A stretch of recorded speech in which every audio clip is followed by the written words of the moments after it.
জুলাই বিপ্লবের পর দেশে একটি অন্তর্বর্তীকালীন সরকার গঠিত হয়েছিল। এই সরকারের সকল কাজই ভালো, সকল কাজই মন্দ, এইভাবে চোখ বন্ধ করে বিচার করার কোনো সুযোগ নেই। তারপরে এইটুকু বলা যায়, দৃশ্যমান আমরা যেটা পেয়েছি যে নতুন করে ওই আয়নাগরের অস্তিত্ব আর টিকিয়ে রাখা হয়নি, কাউকে ওরকম গুম হতে হয়নি, মানুষকে নির্বিচারে গুলি করে পাখির মতো হত্যা করা হয়নি, মানুষকে হত্যাযোগ্য করার জন্য কোনো বয়ান তৈরি করা হয়নি।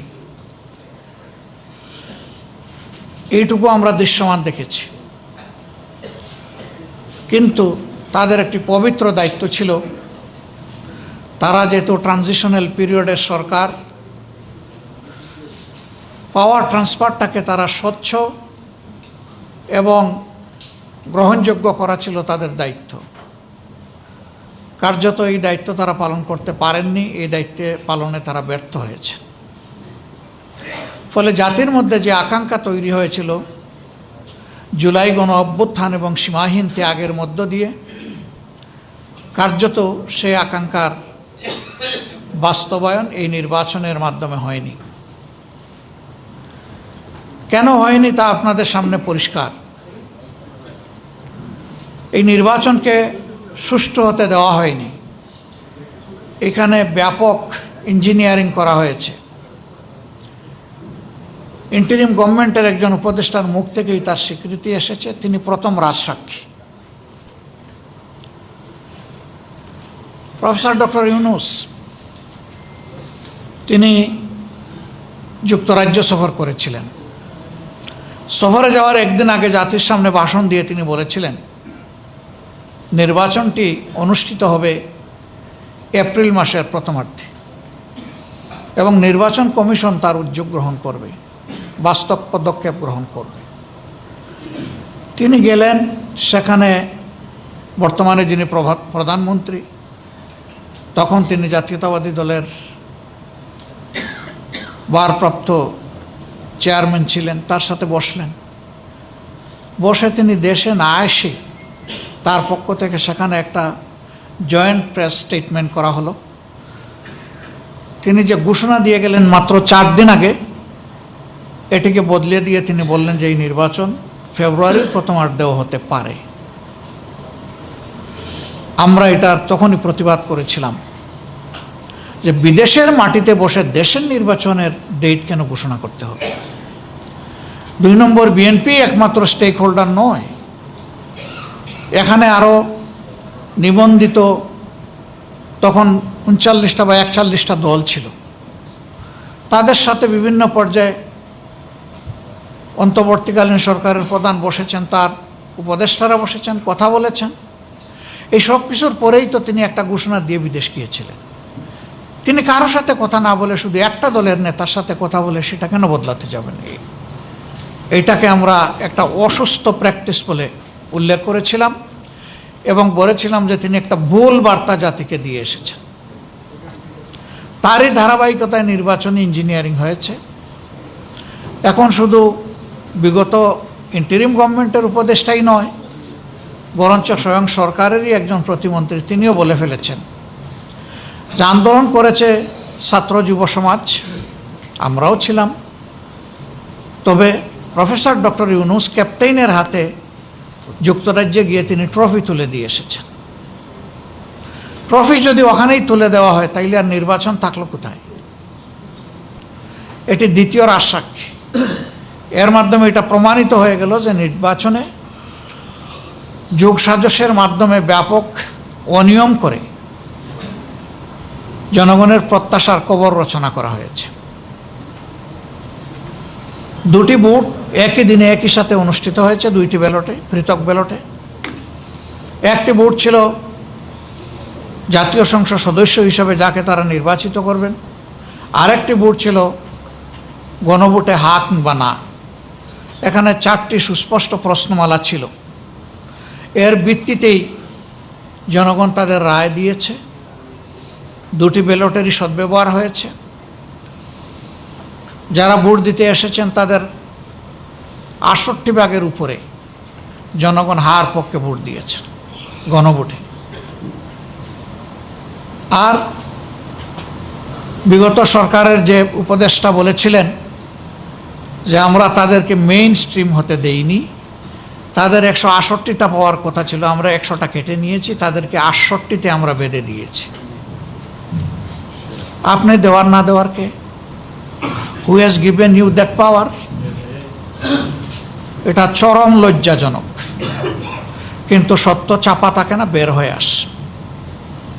এরপরে তিনি বললেন না, আমরা বর্তমান বিরোধী দলকে মিন করি নাই। তাহলে বর্তমান বিরোধী দলের বাইরে 68টা আসন কে পেল?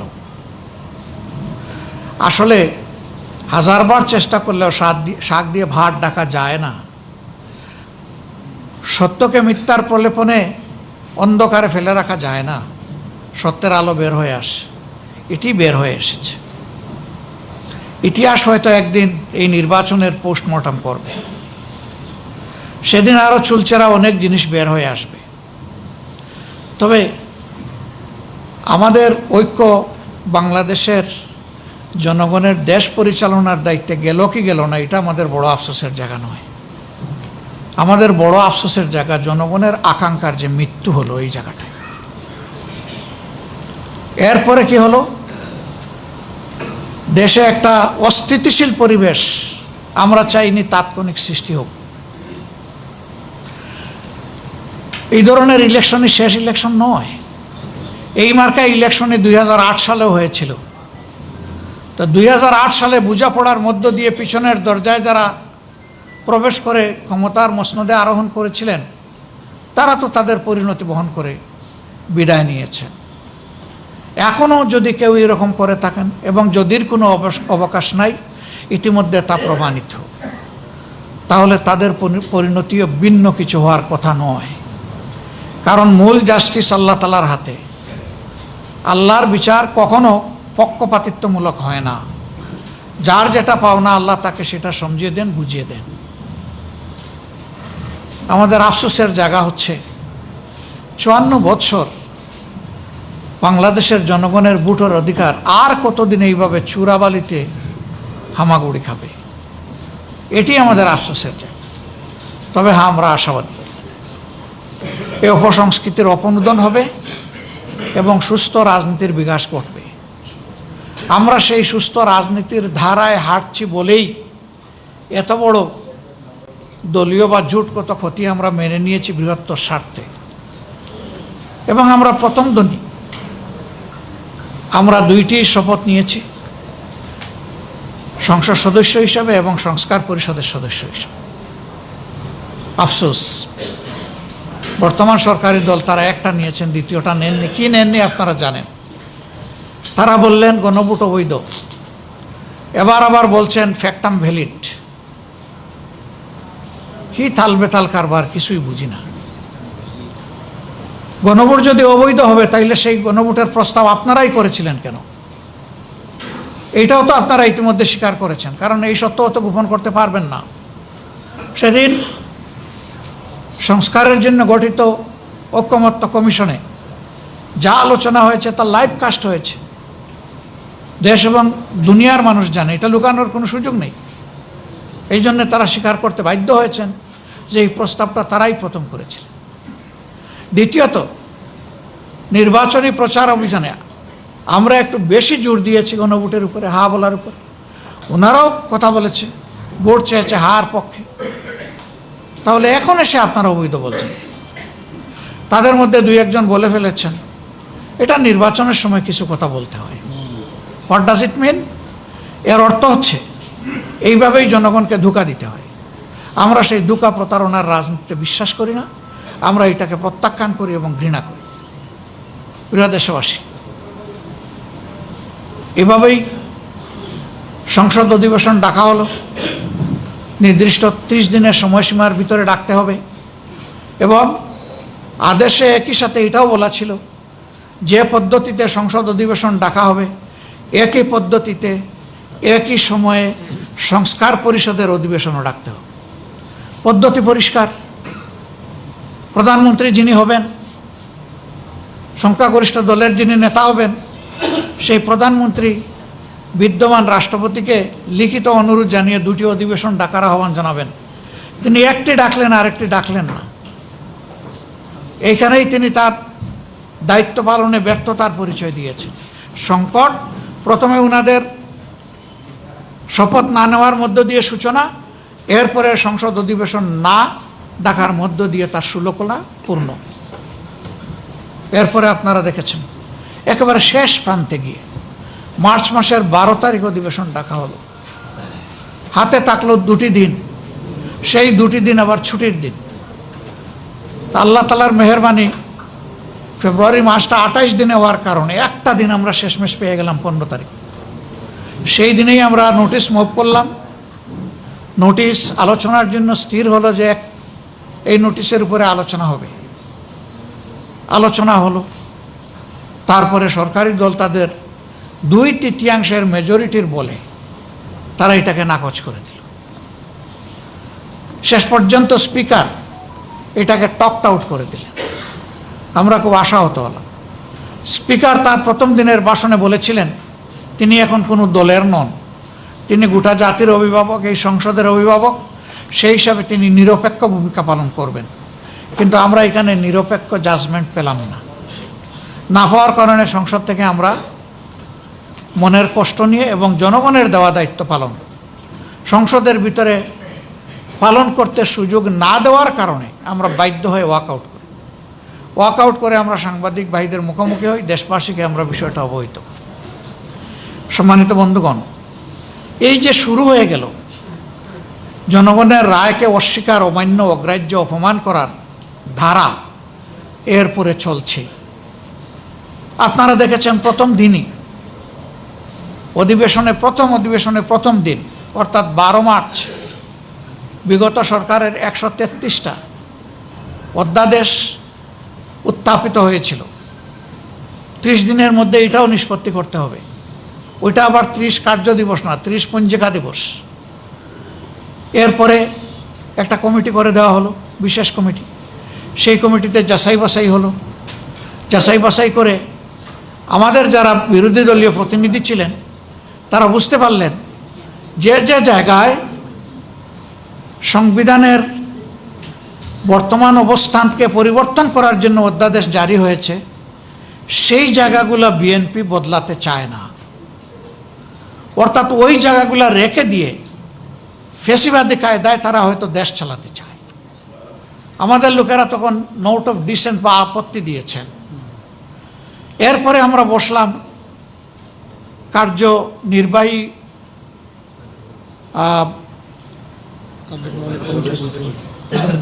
কার্য উপদেষ্টা কমিটির বৈঠকে বসলাম, স্পিকার সাহেবের সভাপতিত্বে।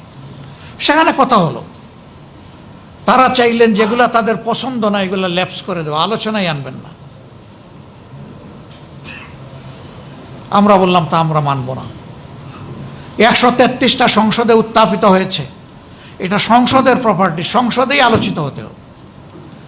এরপরে তার ভাগ্যে যেটা হবে, আপনারা যদি যথাযথ যুক্তি আসার পরেও 2/3 বলে কিছু করতে চান করবেন, জনগণ তখন দেখবে, বিচার করবে, কিন্তু সংসদের টেবিলে এটা আনতে হবে। আমরা কি দেখলাম, সেখানে আবার বলা হলো যে সময় তো কম। তখন স্পিকার সাহেব বললেন তাইলে আগামীকাল থেকে আমরা সকাল বিকাল অধিবেশন করব। বিরোধী দলের নেতা আপনি কি বলেন? আমি বললাম উই এগ্রি। এরপরে তিনি বললেন যে প্রয়োজনে আমরা শুক্রবারে অধিবেশন চালাবো, উই এগ্রি। তিনি বললেন প্রয়োজনে রাত 12টা পর্যন্ত অধিবেশন চলবে, তবুও সবগুলো টেবিলে আসবে। কিন্তু শেষ দিনে এসে দেখি না, এখানে কাটছাট করে আমাদের সামনে যে আলোচ্যসূচি দেওয়া হয়েছে সেখানে একটা মাত্র বাকি, সেটা ছিল ধূমপান সংক্রান্ত বিষয়, আর নাই। আমরা পয়েন্ট অফ অর্ডারে দাঁড়িয়ে জানতে চাইলাম কি হলো। মাননীয় স্পিকার, আপনার সভাপতিত্বে কার্য উপদেষ্টা কমিটিতে এই সিদ্ধান্ত হয়েছে, আপনি এখনও এখানে সভাপতিত্ব করছেন, তাহলে সেগুলো আসছে না কেন? তখন তিনি ফ্লোরের দিকে তাকালে আইনমন্ত্রী আর স্বরাষ্ট্রমন্ত্রী দাঁড়িয়ে এটার জবাব দেওয়া শুরু করলেন। অযৌক্তিক জবাব, যেটার মধ্যে কোনো যুক্তি নেই। গায়ের জোরে এটাকে চাপিয়ে দেওয়ার যখন শেষ অবস্থান নিয়ে ফেললেন মাননীয় স্পিকার সাহেব, তাদের কথায় যখন তিনি রাজি হয়ে গেলেন, আমরা তখন বাধ্য হয়ে আবার সংসদ থেকে ওয়াকআউট করলাম। এবং আমরা বললাম, যেমন গণভোটকে খুন করার কারণে আমরা জনগণের কাছে গিয়েছিলাম এই আইটেম নিয়ে, আমরা আবার জনগণের এজেন্ডা নিয়ে জনগণের কাছে চলে যাচ্ছি। তবে সংসদেও আমাদের লড়াই চলবে। সম্মানিত ভাইয়েরা, আমরা চাইনি যে একটা সরকার গঠিত হয়েছে, বিশ্বে যুদ্ধ পরিস্থিতির কারণে বিভিন্ন দেশের মতো আমাদের দেশও আর্থিক সংকটের মুখোমুখি, জ্বালানি সংকটের মুখোমুখি। আমরা আন্দোলন সংগ্রামের দিকে যাব, এতে জনদুর্ভোগ বাড়বে, আমরা এটা চাইনি। কিন্তু আমাদেরকে যখন সংসদে ন্যায্য বিষয়ে কথা বলতেই দেওয়া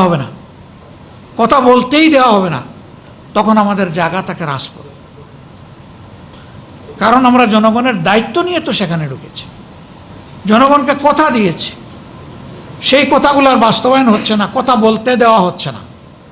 এখন তাহলে যেখানে স্পিকারের পারমিশন লাগে না, সেখানেই আমাদেরকে কথা বলতে হবে।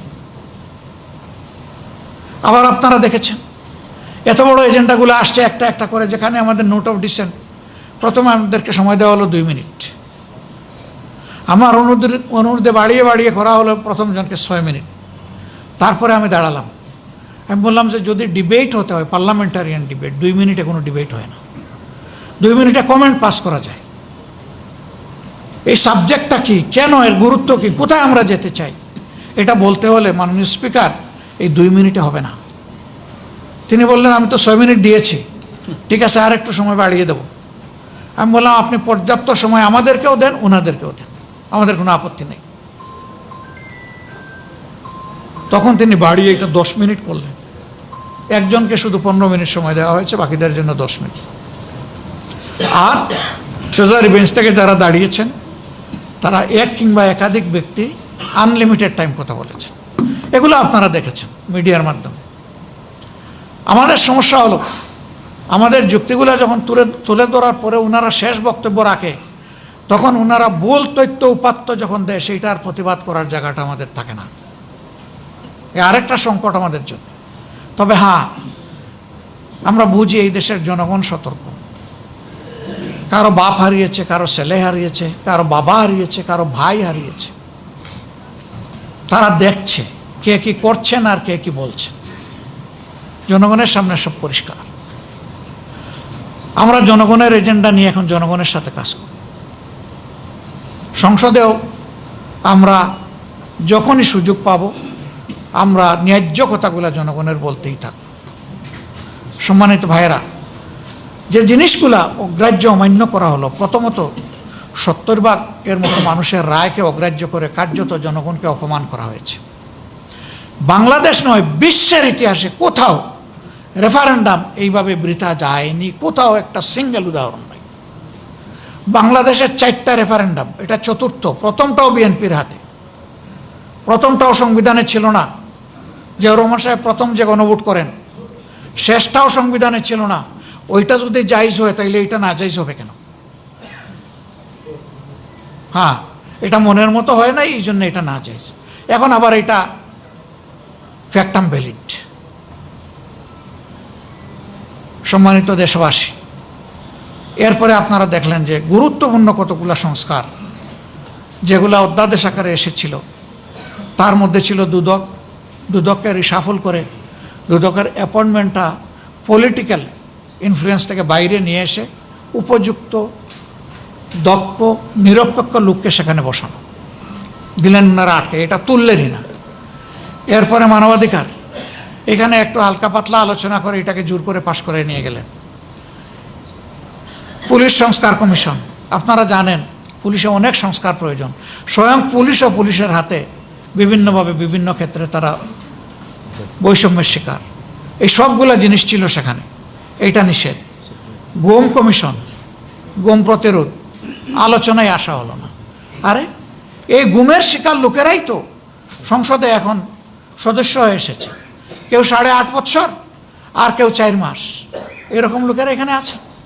আবার গুমের শিকার পরিবারের সদস্যরা এখানে নির্বাচিত হয়ে এসেছে। আশ্চর্য ব্যাপার। জোর করে এটাও ফেলে দেওয়া হলো, এটাও হবে না। তার মানে কি আবার গুম হবে? তার মানে কি আবার নতুন করে আয়নাঘর গড়ে তোলা হবে? সেই বার্তাই তো দিচ্ছে এখন এই বিষয়গুলো। এরপরে ব্যাংক সংস্কার এর জন্য ব্যাংক রেজুলেশন, এই যে ব্যাংক থেকে লাখ লাখ কোটি টাকা লুণ্ঠন হয়ে বিদেশে পাচার হয়ে গেল, এগুলাকে আইনের আওতায় এনে উদ্ধার করা এবং শাস্তি নিশ্চিত করার জন্য অধ্যাদেশ ছিল, সেইটা ঠেকিয়ে দেওয়া হলো। সেইটা ঠেকিয়ে দিয়ে এখন 60% ওই কালপ্রিটরা টাকা দিলে আবার ব্যাংকের মালিক হয়ে যাবে। কোথায় বাংলাদেশের অর্থনীতিকে নিয়ে যাওয়া হচ্ছে? এখন ব্যাংকের উপর থাবা শুরু হয়েছে। বাংলাদেশ ব্যাংকের গভর্নরের পদটা, এটা তো কোনো হেলাফেলার জিনিস না। ইনি কোনো সাধারণ মানুষ না, তিনি সেন্ট্রাল ব্যাংকের কাস্টোডিয়ান, অভিভাবক। তিনি ওখানে গিয়ে অপদস্থ হলেন। আগে তাকে কোনো কিছু বলাও হলো না, তাকে এবং তার অ্যাডভাইজারকে অপদস্থ করে বাংলাদেশ ব্যাংক থেকে বের করে দেওয়া হলো। এবং সেখানে রাজনৈতিক অভ্যুত্থান হলো, কু হলো। একজন ঋণ খেলাফিকে মাত্র 3 মাস আগে রিশিডিউল করে 2% দিয়ে তাকে আবার ঋণ রিশিডিউল করে তাকে বানানো হলো বাংলাদেশ ব্যাংকের গভর্নর, যার সর্বোচ্চ অভিজ্ঞতা হলো তিনি একটা গার্মেন্টস ফ্যাক্টরির এমডি। দুনিয়ার কোনো জায়গায় তামসা জাতির সাথে করা হয়েছে বলে আমাদের জানা নেই। এখন আস্তে আস্তে তফসিলি বাণিজ্যিক ব্যাংকগুলার দিকে এখন কালো হাত বাড়ানো হচ্ছে। আমরা দেশবাসীকে বলবো, সতর্ক হন। এই ব্যাংকের মালিক দেশবাসী, কোনো দল নয়। সবাইকে পাহারাদারের ভূমিকা পালন করতে হবে, গর্জে উঠতে হবে। আপনার আমানত আপনাকে রক্ষা করতে হবে। আমরা আপনাদের সাথে আছি। প্রিয় দেশবাসী, তারপরে আমরা কি দেখলাম? বিচার বিভাগকে রাজনৈতিক প্রভাবাধীন রেখে যত সব অবিচার করা হয়েছে, জুডিশিয়াল কিলিং করা হয়েছে, মানুষকে ডিফেম করা হয়েছে। স্বয়ংের ভিকটিম প্রয়াত সাবেক প্রধানমন্ত্রী বিএনপি চেয়ারপারসন বেগম খালেদা জিয়া হয়েছেন, আমাদের নেতৃবৃন্দ হয়েছে, অনেকেই হয়েছেন। সীমাহীন মানুষ এই অবিচারের শিকার হয়েছে। সেই জায়গায় স্বাধীন বিচারালয়ের আলাদা সচিবালয় হবে, এইটা ঠেকিয়ে দেওয়া হলো। অলরেডি এটা উদ্বোধন হয়ে গেছে। সাবেক প্রধান বিচারপতি ডক্টর সৈয়দ রিফাত আহমদ এটা উদ্বোধন করে গেছে, সেইটা ঠেকিয়ে দেওয়া হলো। তার মানে বিচারকে আর স্বাধীনভাবে চলতে দেওয়া হবে না। আগের সেই ফেসিবাদী কায়দায় এখন ডিকটেশনের আন্ডারে বিচার চালানো হবে। বিচারক বলবে, আপনি দাঁড়িয়ে যাবেন, আপনাকে আমি বসিয়ে দিব, আর মানুষ বুঝবে যে সুষ্ঠু বিচার হচ্ছে। এই বোঝাপড়ার মধ্য দিয়ে মানুষকে হত্যা করা হবে, যাবজ্জীবন শাস্তি দেওয়া হবে, বেজ্জত করা হবে, সম্পদ লুণ্ঠন করা হবে, লুণ্ঠিত সম্পদকে লুণ্ঠনকারীর জন্য হালাল করে দেওয়া হবে। সেই বিচার তো চায় না। বরঞ্চ 24-এর মূল স্লোগান ছিল, উই ওয়ান্ট জাস্টিস। আমরা ন্যায় বিচার সর্বক্ষেত্রে চাই, বৈষম্য থেকে বের হতে চাই। সেই জায়গায় এটাকেও তারা জবাই করলেন। এরপরে উচ্চ আদালতের বিচারক নিয়োগ, সেখানে একটা নিরপেক্ষ বোর্ডে এটা করবে, সেই রকম অধ্যাদেশ জারি হলো, ঠেকাই দিলেন। এখানেও দলীয় প্রভাব। তো দলীয় ভিত্তিতে যখন বিচারক তৈরি হবে, তখন বিচারপতি খায়রুল হক তৈরি হবে, বিচারপতি শামসুদ্দিন মানিক তৈরি হবে, শপথবদ্ধ রাজনীতিবিদ বিচারপতি এনায়েতুর রহিম তৈরি হবে। ওইটাই হলো দলীয় ভিত্তিতে বিচারক নিয়োগের কুফল।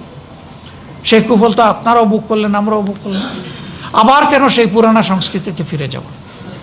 এই সবগুলা যখন বিদ্যমান থাকবে, পিএসসি গঠনের ঠিক একই কথা, সেটাও ঠেকাই দেওয়া হলো। এগুলা যখন বিদ্যমান থাকবে, আমরা আশঙ্কা করছি অতীতের ফ্যাসিজমের চাইতে আগামীর ফ্যাসিজম হবে আরও ভয়াবহ। এই জন্য আমরা বলতে বাধ্য হয়েছি, যেদিন গণভোটের গণরায়কে অস্বীকার করা হয়েছে, সেদিন থেকে এই নূতন ফ্যাসিজমের যাত্রা শুরু হয়েছে। সিভিল প্রশাসনে যে লোকগুলো আসলেই দক্ষ, সৎ, তাদেরকে এখন নিয়ে ডাম্পিং প্লেসে ওএসডি করা হচ্ছে, অথবা কোনো খারাপ জায়গায় পাঠিয়ে দেওয়া হচ্ছে। তাদের মেধা থেকে জনগণ বঞ্চিত হচ্ছে, আর সেই লোকগুলোর উপর জুলুম করা হচ্ছে। পুলিশে একই অবস্থা, সকল দিকে এখন একটা মহানৈরাজ্য চলতেছে। বিশ্ববিদ্যালয় বিসি মানে চোখের পলকের সাথে শেষ। দুদক একদিনে পদত্যাগ করেছে, মানবাধিকার কমিশন পদত্যাগ করে তারা একটা খোলা চিঠি দিয়েছে। বিচারকদের উপর হস্তক্ষেপ করে তাদের উপরে এখন শোকজ করা হচ্ছে 28 জন বিচারককে। অথচ বলা হচ্ছে, তারাই বলেন যে বিচারকরা স্বাধীন, তো স্বাধীনদের উপরে আপনারা আবার ছড়ি ঘুরান কেমনে? এই অল্প সময়ের ভিতরে তারা এই কাজগুলা করে ফেলেছে। একদিকে তারা কৃষক কার্ড, তারপরে আপনার কি বলে ফ্যামিলি কার্ড বিতরণ করছেন, এখন হেলথ কার্ডও দিবেন। ভালো, সেটা দেন। সেইটা যদি রাষ্ট্রের পর্যাপ্ত রেভিনিউ থাকে, দিবেন না কেন? জনকল্যাণে ব্যয় করেন, কারোর তো নিজের না। সেখানে দলীয়করণ, আবার সেখানে গিয়ে অনেক অঘটন ইতিমধ্যে ঘটে গেছে, আপনারা দেখেছেন। এক বিধবা, তাকে কার্ড দেওয়ার কথা বলে তার জীবনটাই শেষ করে দেওয়া হয়েছে।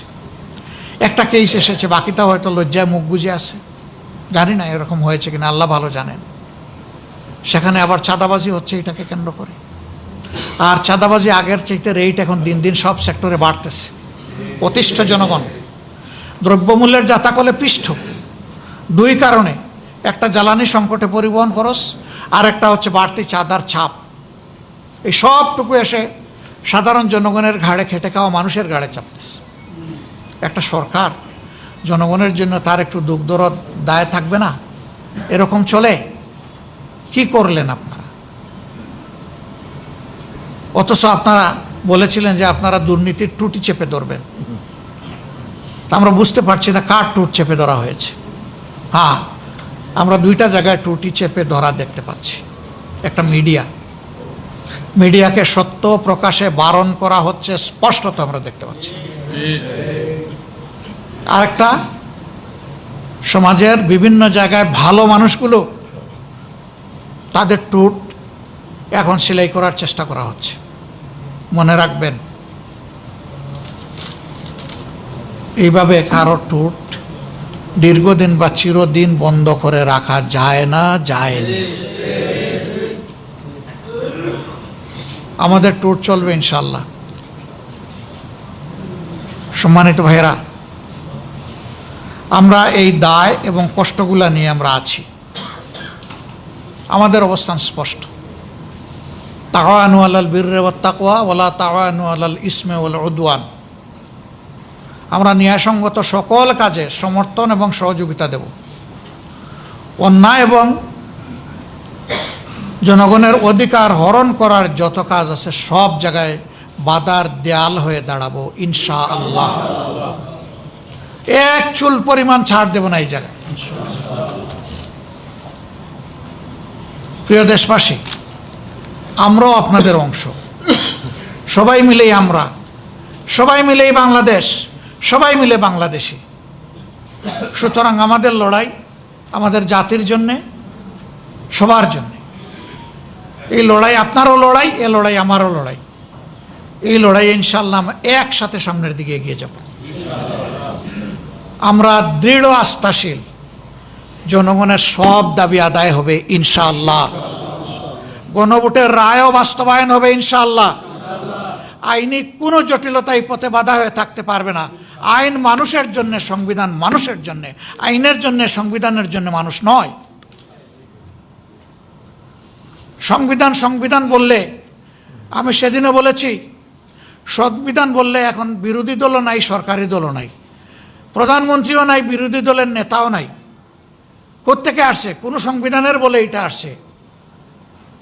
এটা ন্যাশনাল কনসেনসাসের বলে এসেছে। তো এক জায়গায় মানবো, আরেক জায়গায় মানবো না, এটা তো সুবিধাবাদী মানসিকতা। আমরা ওইটা পছন্দ করি না, সমর্থন করি না। আমরা এর ঘোর বিরোধী। মানলে ন্যায্যটা সব জায়গায় মানতে হবে, যেটা জাতির প্রয়োজন। আমরা এই জন্যে সরকারি দলের প্রতি আহ্বান জানাবো, আসুন ভুল মানুষ করে, আমরাও করতে পারি। জাতি মনে করে স্পষ্টত আপনারা এগুলা ভুলের মধ্যে লিপ্ত আছেন, আপনারা এই ভুল থেকে বের হয়ে আসেন। প্রথমে গণভোটের গণরায়কে মেনে নিন, তার জন্য উপযুক্ত পদক্ষেপ নিন। আমরা আপনাদেরকে সহযোগিতা করব এটা বাস্তবায়নে।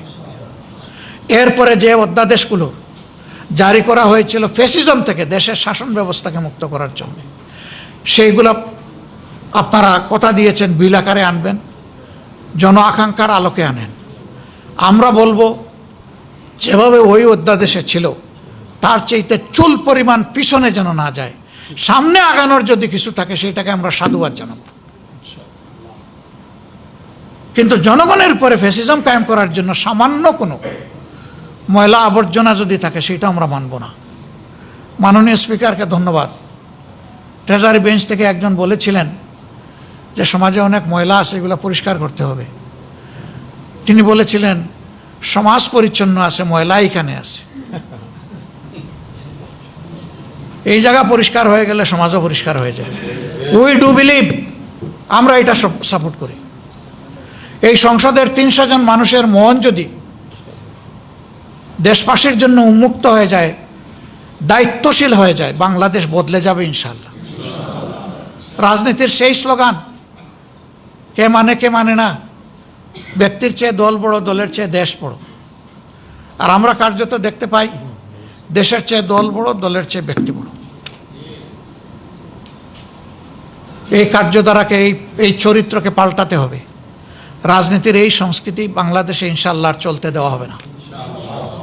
যেখানে এই সংস্কৃতির চর্চা চলবে সেখানেই আমরা প্রতিবাদ করব। এই জনগণের সাথে হয়ে, জনগণকে সাথে নিয়ে আমরা প্রতিবাদ করব ইনশাআল্লাহ। আসুন, সংকটকালে লুকোচুরি নয়, আমরা বারবার নোটিশ দিয়েছি, এই নোটিশগুলো আলোচনায় আসে না। জ্বালানি সংকট, বিদ্যুৎ সংকট, সার সংকট, দ্রব্যমূল্যের ঊর্ধ্বগতি, এগুলো নিয়ে আলোচনা করি। এগুলো আলোচনা করা পছন্দ না, শুধু লুকোচুরি। ভাই, এগুলো তো সব আপনাদের সৃষ্টি না, এটা গ্লোবাল প্রবলেমের কারণে তৈরি হয়েছে। আমরা বুঝি না এগুলা, আমরা তো মানুষ। আমরা খোলা মনেই তো সবাই মিলে চাই যে সমাধান বের হয়ে আসুক। আমরা এখনও আহ্বান জানাবো সংসদের বাইরে আসুন, খোলা মনে আলোচনা করে জাতীয় সংকট উত্তরণে আমরা একসাথে কাজ করি। এ দেশ তো আমাদের দেশ। এর মাঝে আরো 2 বিপত্তি ঘটে গেছে, বগুড়া এবং শেরপুর। এখন লোকরা বলে 96-তে মাগুরা আর 26-এ এসে বগুড়া। কেন রে ভাই, দরকার কি ছিল? ফেয়ার ইলেকশন করে আপনারাই জিতেন, না হয় আমরাই জিতি। জনরায়টাকে আমরা সম্মান করি। কিন্তু সেখানে দেখছেন যে কি ঘটনা ঘটেছে। আমি ভাই লজ্জিত। কিছু মিডিয়া, আমি সবার কথা বলছি না, অমুক ভাই 3 গুণ ভোটে বিজয়ী হয়েছে। ভাই, আপনিও তো সেখানে ছিলেন, মানে আপনার একজন বন্ধু সেখানে ছিল। খোলা চোখে আপনি দেখেন নাই সেখানে কি হয়েছে? সবই দেখেছেন। একদম সিলমারা ব্যালট প্রার্থী এবং এজেন্টরা ধরে আপনাদের সামনেই তো, আপনাদের মাধ্যমেই তো জাতির সামনে নিয়ে এসেছে। তারপরে আপনারা কেমনে বলেন রে ভাই এগুলো? সবাই না, যারা এরকম করেছেন তাদের ব্যাপারে আমি লজ্জিত, তারা লজ্জিত কিনা আমি জানি না।